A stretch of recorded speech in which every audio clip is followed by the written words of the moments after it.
Welcome back. It's 9:12. Today is World Alzheimer's Day, raising awareness and challenge the stigma around the disease. Joining us today, the Alzheimer's and dementia expert, Mike Steiner. Mike, good morning to you.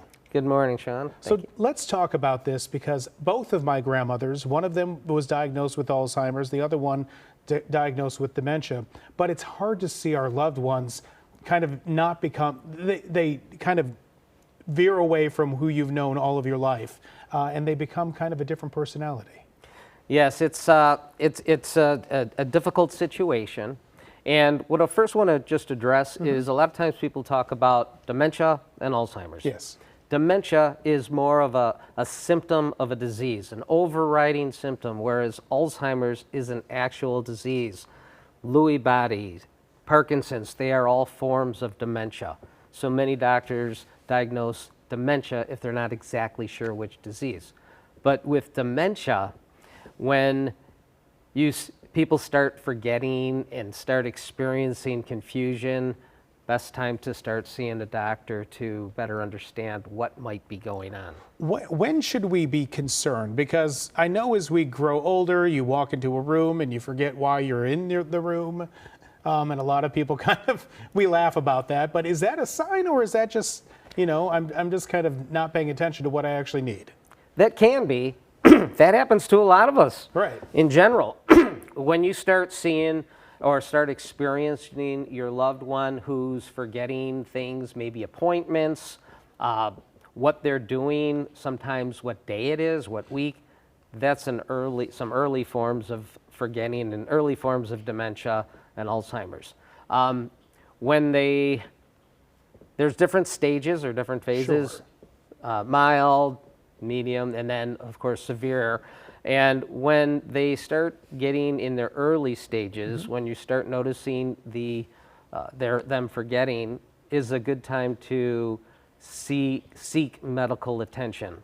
How do you battle back against, you've noticed something in your loved one, and denial really plays a role in it. They start fighting that they're fine, and they don't want to be part of that group, that diagnosis. That's correct. That is a difficult time because there is a lot of denial.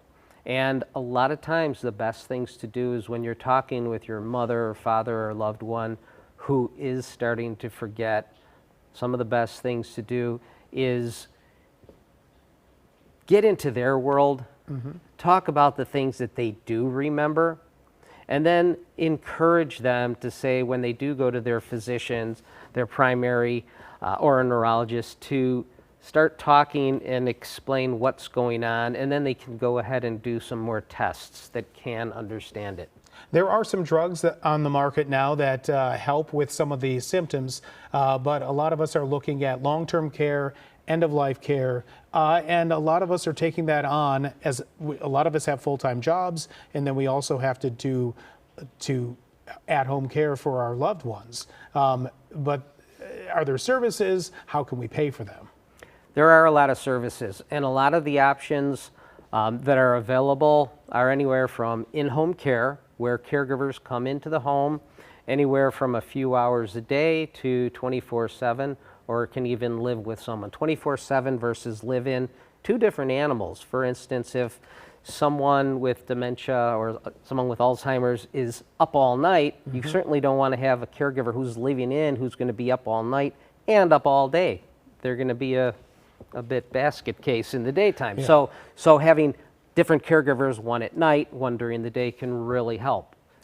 As far as other alternatives, there's assisted living, there's memory care, and there's skilled nursing facilities. And those cost a lot of money. It does cost a lot. Ones, yeah. However, there are various benefits that can help offset the costs.